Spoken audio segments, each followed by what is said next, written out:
Shalom, saudara-saudaraku. Mari kita membahas satu pelajaran yang penting tentang bagaimana seharusnya kita mensikapi berbagai ajaran yang muncul belakangan ini. Ya, saya akan memulai dengan membuka 2 Korintus 11 ayat 4.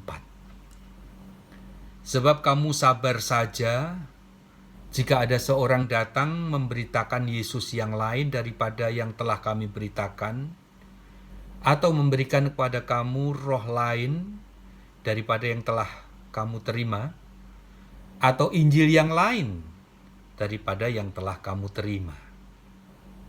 Jadi ayat ini menegaskan supaya kita ini bersabar, ya, tidak perlu marah-marah, tidak perlu emosi. Jadi tidak perlu memaki-maki, ya, tidak perlu menghujat-hujat. Jika ada orang yang memberitakan Yesus yang lain, atau memberitakan Injil yang lain, atau memberitakan roh yang lain. Ya.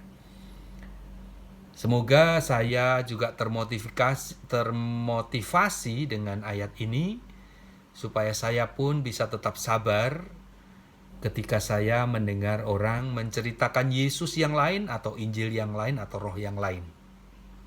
Ya, itu adalah ayat yang menjadi patokan kita dalam pembicaraan kali ini. Saudaraku, pandemi COVID-19 ini memang dalam satu sisi mendatangkan kesusahan dalam kehidupan kita. Namun demikian, tidak pernah ada tidak pernah ada kesusahan, tidak ada berkat dalam kesusahan itu. Selalu disediakan berkat di tengah kesulitan. Nah, walaupun keadaan ekonomi susah atau segala hal menjadi susah, bahkan ada juga yang menjadi korban COVID-19 yang meninggal dan sebagainya, tetapi saya akan mengajak kita untuk melihat berkat yang bisa kita rasakan dari pandemi ini. Nah, mari kita lihat.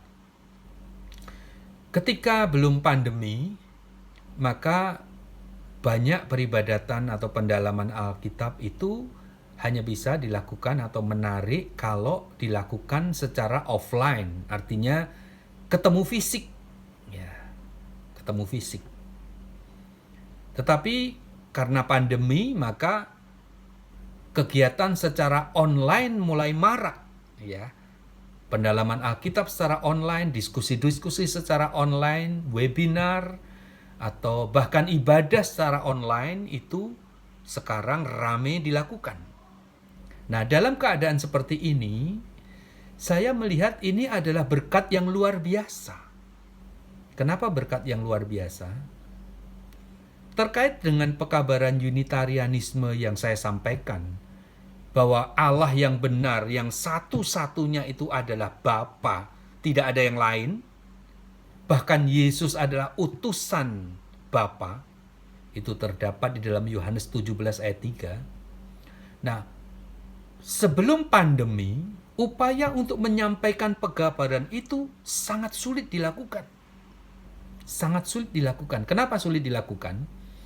Karena kekristenan ini sudah didominasi oleh Trinitarian.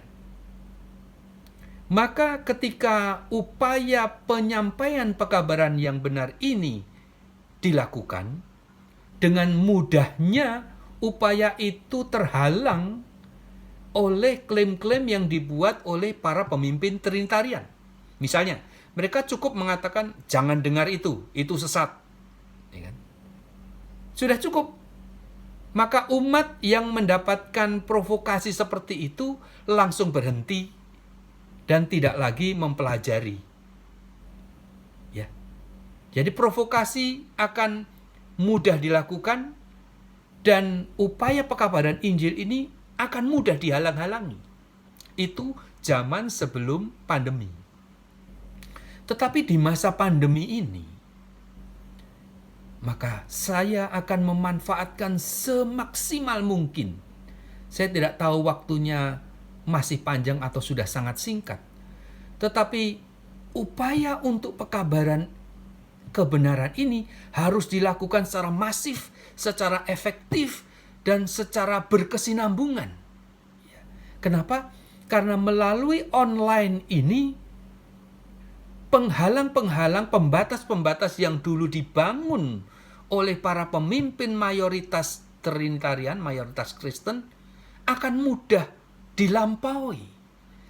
Jadi tidak bisa lagi orang mengatakan jangan dengar itu, karena itu sesat. Ya kalau gitu, kalau dulu sangat efektif, sekarang kurang efektif. Kenapa? Karena setiap orang yang tertarik akan dengan mudah mengakses pekabaran itu melalui media sosial.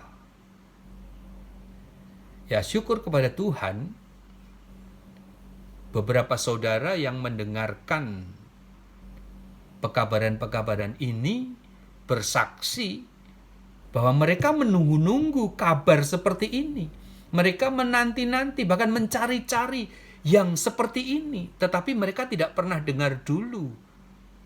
Dulu mereka tidak pernah dengar. Kenapa? Karena memang dihalang-halangi. Ya, tetapi sekali lagi syukur kepada Tuhan, syukur kepada Yahweh Elohim, memberikan keadaan seperti ini sehingga pekabaran melalui online ini mampu menembus batasan-batasan yang dilakukan. Itu berkat yang luar biasa.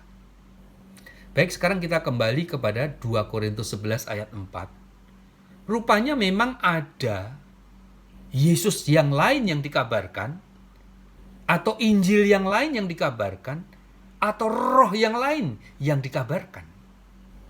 Dan menurut hemat saya, Yesus yang lain, roh yang lain, dan Injil yang lain ini sudah dikabarkan berabad-abad lamanya.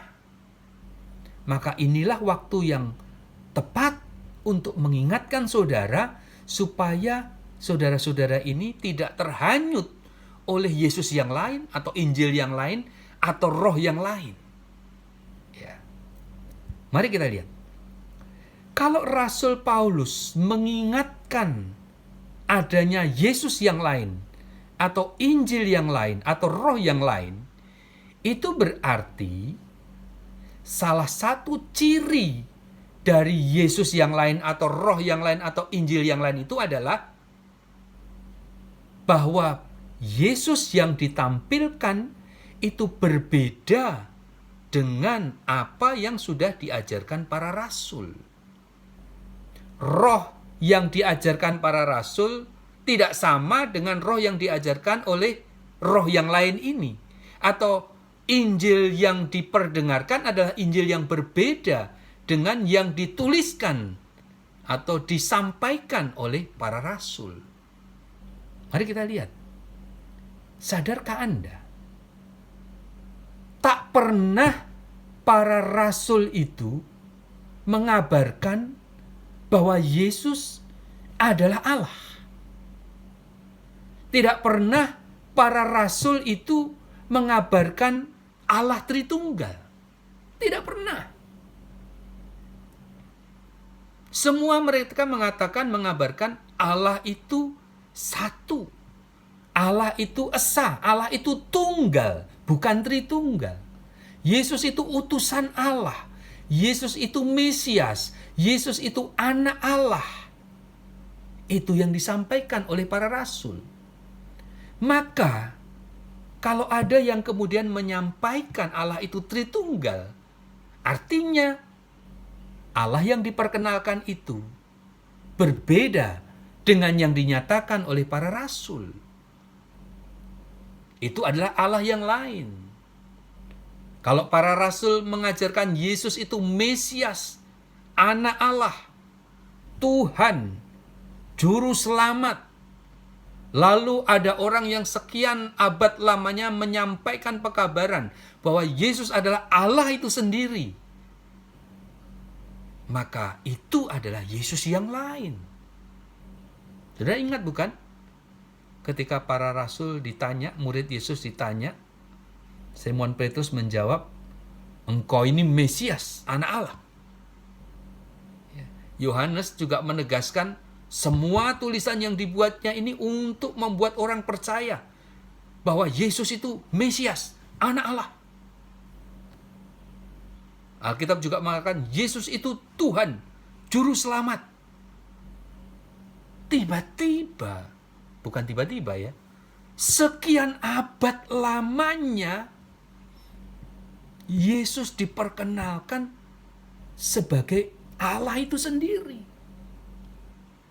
Allah yang tunggal itu diubah menjadi Allah Tritunggal. Ini tidak benar. Ini adalah Yesus yang lain. Ini adalah Allah yang lain.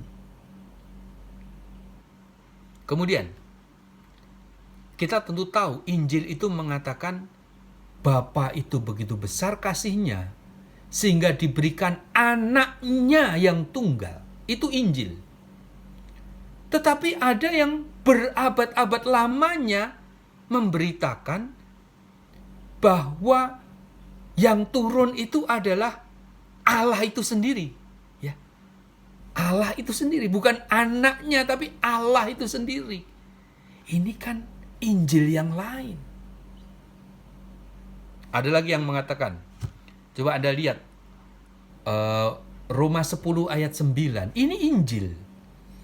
Sebab jika kamu mengaku dengan mulutmu bahwa Yesus adalah Tuhan dan percaya dalam hatimu bahwa Allah telah membangkitkan dia dari antara orang mati, maka kamu akan diselamatkan. Itu Injil. Mengaku Yesus adalah Tuhan dan percaya bahwa Allah telah membangkitkan Yesus, maka kamu akan diselamatkan. Tetapi nyatanya sekian abad lamanya Anda disodori oleh pekabaran bahwa Yesus itu adalah Allah dan bahwa Yesus itu bangkit sendiri. Ini kan Injil yang lain. Ini kan Injil yang tidak ditulis oleh para rasul. Saudaraku, saya rasa saya tidak membicarakan sesuatu yang sulit. Ini gampang.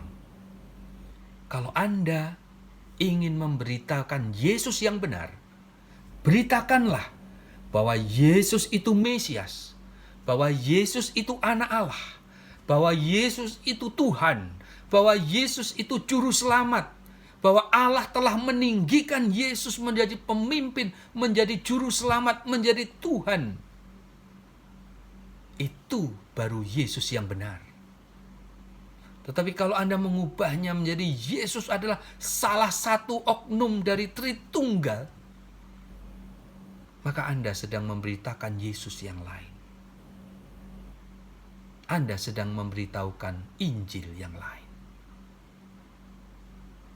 Saudaraku, sekali lagi ini bukan hal yang sulit. Biarlah kelapangan hati kita, kekudusan hati kita mencerna semua itu. Untuk mengintrospeksi jangan-jangan apa yang Anda percayai saat ini bukan Yesus yang benar, bukan Injil yang benar, bukan Roh yang benar. Jangan-jangan yang Anda percayai adalah Yesus yang lain, Injil yang lain atau Roh yang lain. Semoga pembicaraan yang singkat ini bermanfaat bagi kita.